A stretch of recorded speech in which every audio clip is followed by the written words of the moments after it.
time real? Not ultimately. No, it's not. Right. But it refers to something that we all know from experience. Yeah, there's a practical dimension to it.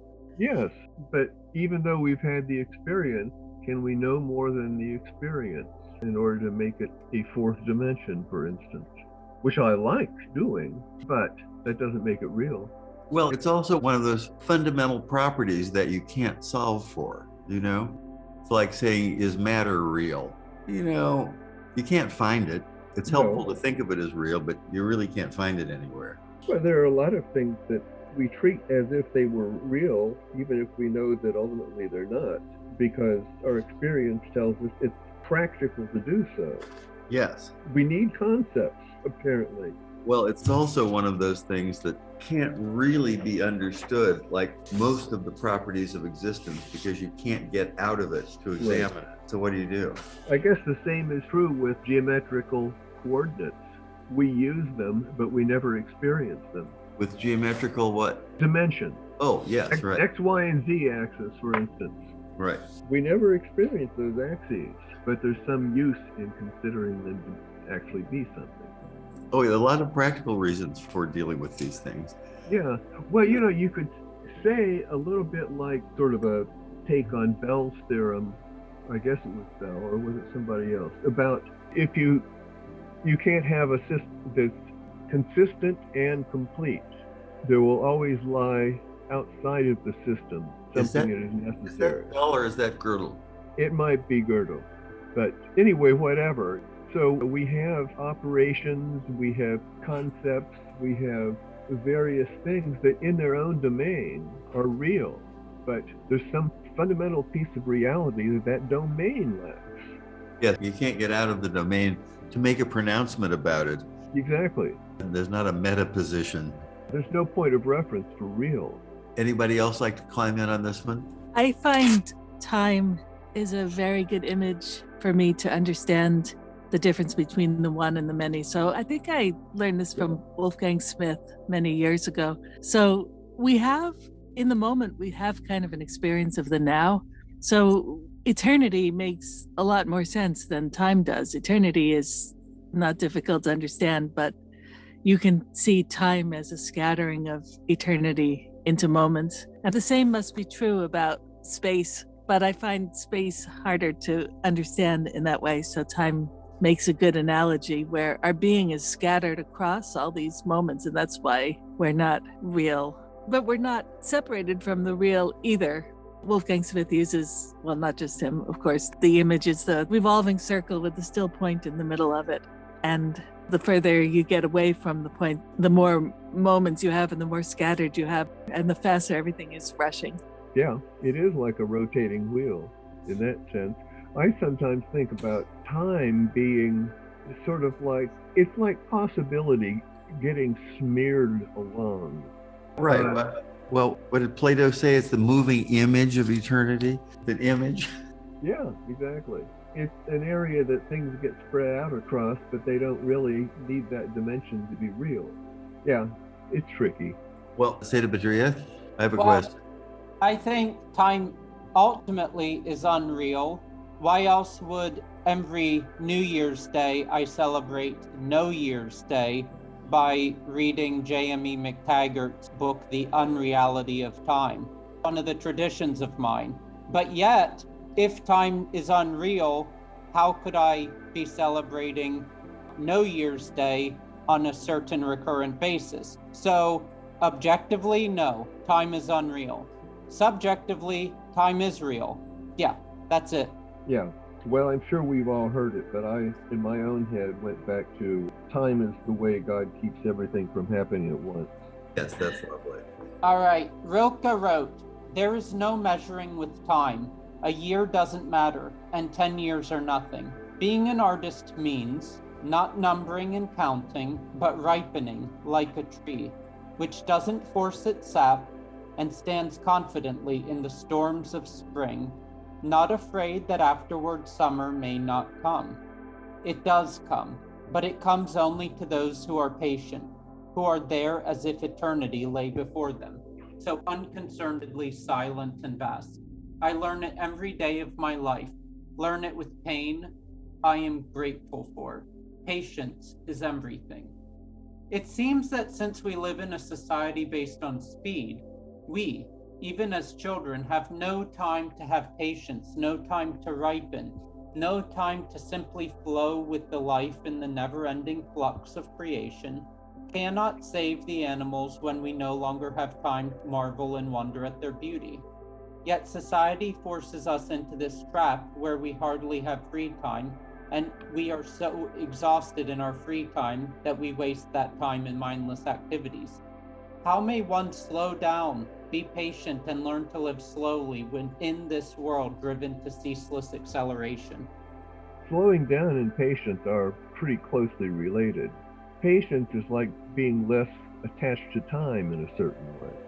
This quotation makes me think of small children. When you hang out with a 3-year-old, she's not trying to get anything done, and she has no sense of what comes next. And animals are like that too. So if you can enter the world of an animal for part of your day, that will help. That's a good argument for pets. Yes, absolutely. I think we're going to get a dog. That's a big project. Have you decided what kind of dog to get? No, we had a lab once who was wonderful, so I'm inclined to look for another Labrador Retriever. You have no pets now? We have an old cat named Ratzinger. Yes, I think pets are a great answer to that problem, and clearly a partial answer, but that's one of the things one can do. And it certainly adds a dimension of life to one's existence and adds a dimension of caring to one's activities. Yeah, and another thing I like about animals is that when you really pay attention, you see that they don't really have a concept of time. They don't plan. They just decide to do. I love watching cats. And if there were a goat around, I'd love watching it too. And dogs are nice to watch, but I don't have the same feeling for dogs. They're still wonderful creatures, and if you watch their behavior, there's something good and beautiful to see. But personal affinity, I grew up with a dog, but now my affinity is with cats. I also had a pet rabbit for a while. The dogs got it. We would let it out. It was one of those white rabbits, and sort of lived in the garage and had its own space, and we had the garage door open just enough for him to be able to go in and out. And time he went out and ran into some terrorists. I think those are normally friendly. They're a benign presence, and they're aware. Aware? Yeah. When you look into an animal's face, you can and should be struck by the fact that the animal is doing the same thing. That's true of most animals, but there's a very huge pit bull around the corner for me who likes to be petted when I pass him on my walks. And while I pet him, he looks at me with no intelligence at all in his eyes, which is the only animal I've ever seen who looks at me like that. Seems like there's nothing going on in his mind. And even my cat doesn't look at me like that. I don't know what it is. Well, cats are engaged with their environment in a way that I don't see dogs being. If you move something around in your house, the cat has to come and look at it a few times and make sure it's really there, not somewhere else, or whatever it does. But they seem to try to keep a pretty accurate and complete map, internal map of describe it. Yeah, but when a cat is looking at you, it's really looking at you. It's interested. That might not be the right word, but it's engaged generally. So it's either taking it in or watching it to decide to do if it changes. Yes, I know that cat behavior. Do you remember the cat cartoon where there's a cat just staring into the corner, and then there's a thought bubble over his head that just has a picture of that corner? The corner, yes. Single-pointed attention. I wonder about the maps, because my cat goes out the windows because the windows are pretty low in my house. So he goes up to a window and we let him out in the summer at least. And if it's raining out one window, he'll try a different window. So I don't know if he thinks the rain is local or he doesn't realize it's the same world or how he's perceiving it. Well, I suppose the location and the door or window is, all part of the experience, and the fact that one door has rain outside it doesn't mean anything about the other door. I guess not. Because I've certainly seen cats do that. I've done that myself. And it wasn't so much that I thought the weather was globally different in the front yard and the side yard, but you could get a better view of the weather. Oh, well, yeah. That's why I step out on my deck when there's a tornado warning, so I can see the weather better. So if we dealt with this one, there are a lot of good points in there. We can't save the animals when we no longer have time to marvel. But you lose your sense of wonder regarding animals. You're probably not going to do much to keep them around. There's a lot to be said for that sense of wonder. Yes. Oh, yeah, absolutely. That's exactly what we hope to recapture on the spiritual path. That thing we used to have and we recognize in children, and it seems it's mostly missing. Although I do think I've experienced more of it recently since the direct path and things related to that. Abby, I like your comment about 3-year-olds. Yes, they're not worried about getting things done or what comes next and so forth. Yeah, they don't generally even have a plan. Or if you read a 3-year-old a book and she likes it, she'll ask you to read it again any number of times instead of saying, okay, we finished that, let's move on to the next thing. Yeah, kids are like that about movies too. I remember one girl who couldn't possibly watch more than enough of The Little Mermaid, that animated film. Oh, okay. So I don't know. J.A. Baker, who wrote this book, The Peregrine, which is a condensed version of 20 years of birdwatching journals, he wrote the following: "No pain, no death is more terrible to a wild creature than its fear of man.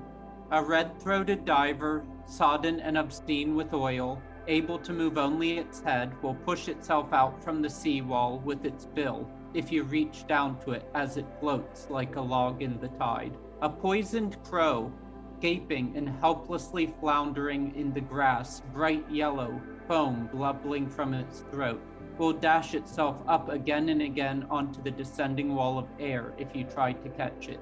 A rabbit, inflated and foul with myxomatosis, just a twitching pulse beating in a bladder of bones and fur, will feel the vibration of your footstep and will look for you with bulging, sightless eyes. Then it will drag itself away into a bush, trembling with fear. We are the killers. We stink of death. We carry it with us. It sticks to us like frost. We cannot tear it away." I think that's generally true. And the few people that have managed to wash off that stink of death and embody the ideals of someone like St. Francis are the exceptions that prove the rule. The Tariqa has always been against politics. It's always been against revolution and changing things. And ultimately, most revolutions, despite the good intentions, have made things worse. But the animals can't have a revolution. The animals can't fight for themselves. Who is going to fight for them, and how, if at all, can we fight for the other creatures on this planet? The beautiful, wonderful animals, the trees, the rocks even, the seas, the oceans. It's all alive. How do we stop the defilement? By valuing harmony. If we were concerned about the life of animals, we would try to live in harmony with them.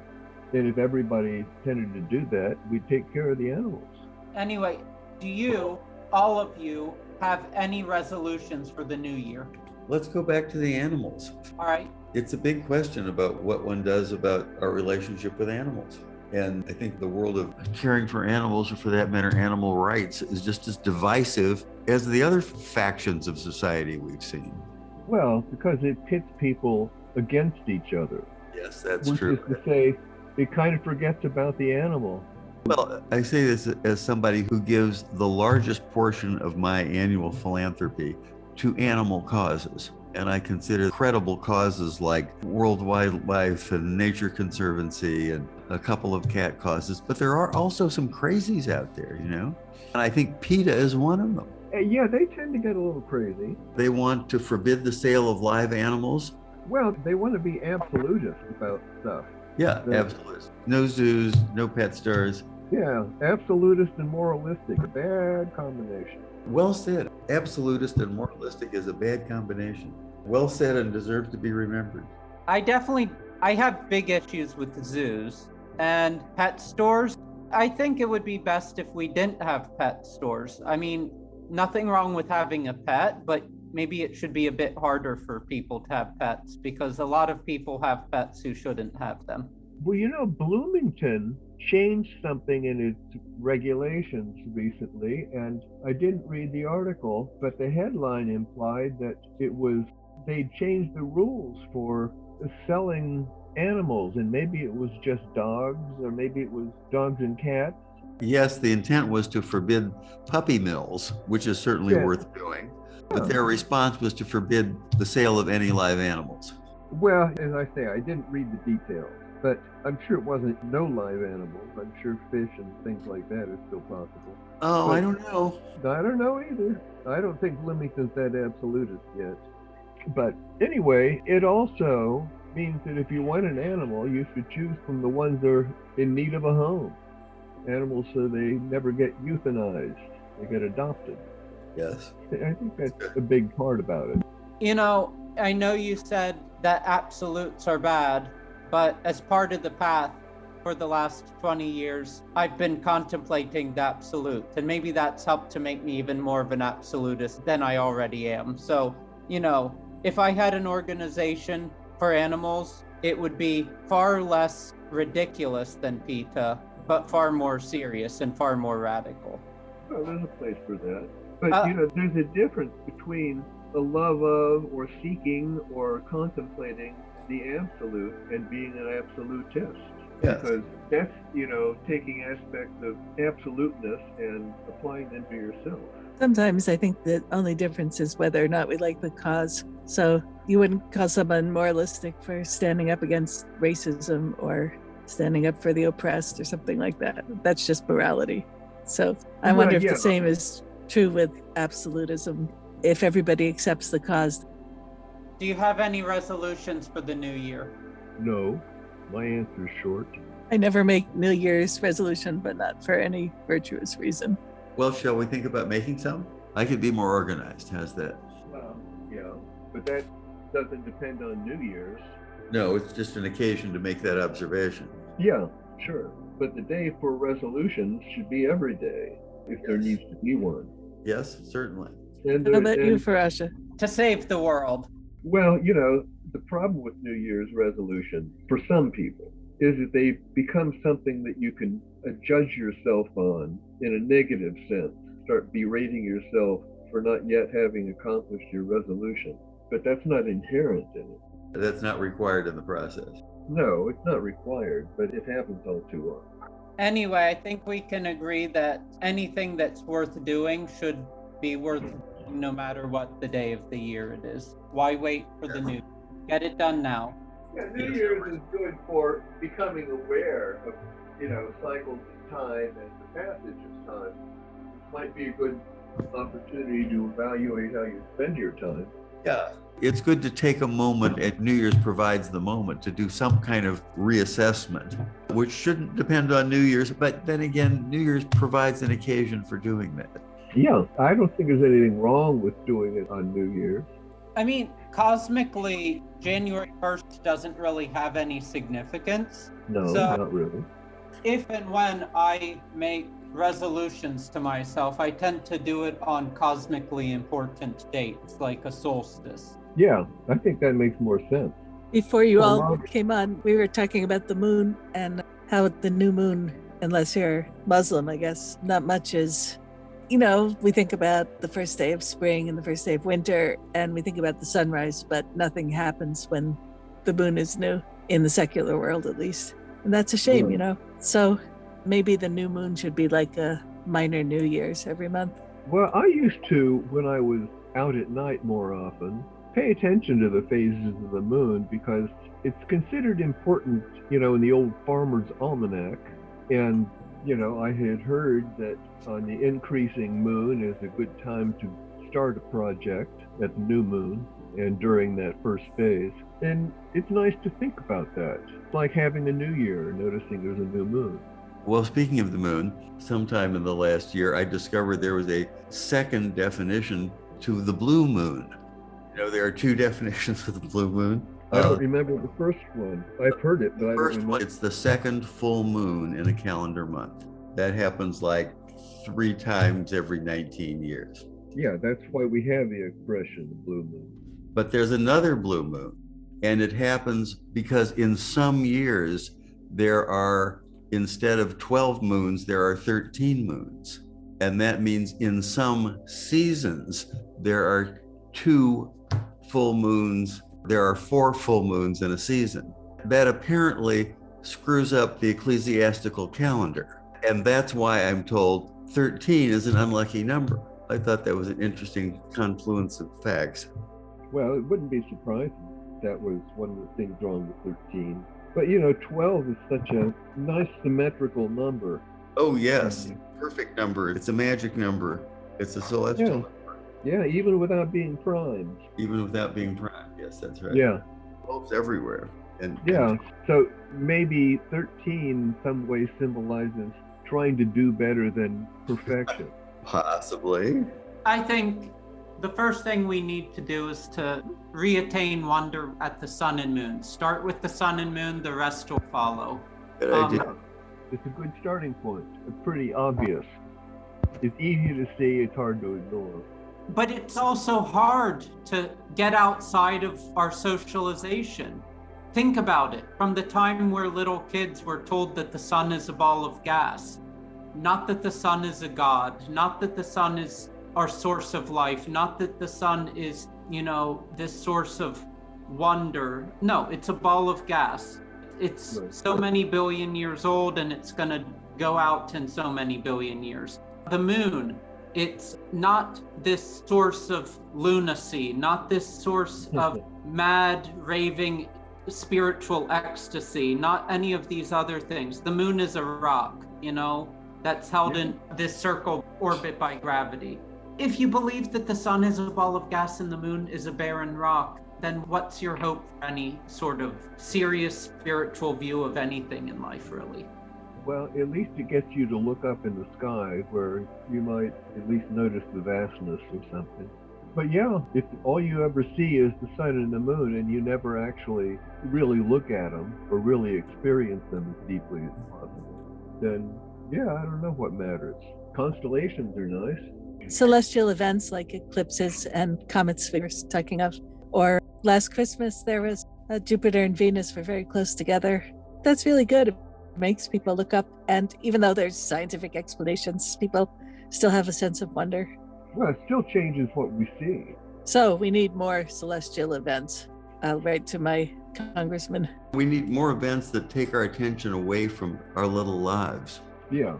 And unfortunately, the events tend to do the opposite. They tend to send us back into our lives. Like Christmas should be taking us away into the greater community of not just humanity, but the universe, God and angels and such. But instead, what does Christmas do? It gets people to commit more suicides than any day of the year, because it has all turned into this horrible, massive orgy of buying, selling, and consuming, which is rather sickening. Yeah, and we still have the notion in circulation that Christmas is a magical time and a together time and all of that. And I think it's when people don't experience it that way, they're more suicidal. And speaking of which, does anybody know how one of the most important holidays, Easter, the holiday of the resurrection, ended up with an Easter bunny for a mascot? What does the Easter bunny have to do with the resurrection? Well, I don't think it has much to do with it. I suspect it has more pagan origin, but I don't know. I don't know anything from pagan tradition. Well, the rabbit is fecundity, and spring is a time of growth. I don't know. There might be some reason. Well, there must be some reason. There's clearly some reason. It could have been an accident, but there's probably a reason. It's a good question. Maybe it is entirely a commercial reason, but maybe it's not. Maybe it's not. The notion of, Easter eggs, of course, that a creature is born from an egg. That's what they're for. But eggs and rabbits, that's pretty weird. That sounds like, it comes from some system and some custom somewhere. It's because it's weird that either one of them has anything to do with Easter. Eggs are a good natural symbol of Easter because you have something that looks dead and then life bursts forth from it. So spring and eggs. And I think with the rabbits, it's just, I don't know about bunnies. Is it more common for them to be born in the spring? Well, I've gone so far as to ask Ms. Google here. As for how the specific character of the Easter Bunny originated in America, History.com reports that it was first introduced in the 1700s by German immigrants in Pennsylvania, who reportedly brought over their tradition of an egg-laying hare named Osterhase. With what name? Osterhase. That just means Easter hare. Easter rabbit in German. And then there's a link to a goodhousekeeping.com story on the fascinating origin of the Easter Bunny. So maybe there's more to this. Well, and it's a lot more recent than I thought it might be. Well, it was brought over in 1700. I don't know how long it persisted. Oh, well, that's true. Or did that. And some things like Santa, as in our idea of Santa wearing the red suit and being chubby, is actually the invention about 100 years ago of Coca-Cola. Yeah, there's been a big evolution in Santa and sort of a mysterious appearance of this jolly old elf. What does the elf have to do? All right, one theory is that symbol of the rabbit stems from an ancient pagan traditional belief to have started the celebration of Easter, festival of Osteria, which honored the goddess of fertility and spring. So supposedly the goddess animal symbol was a rabbit, which have long traditionally symbolized fertility and high reproduction rates. Well, it makes sense. I mean, they're animals associated with all the disciples and all the signs of the zodiac. So it makes sense that there would be a goddess, did you say goddess?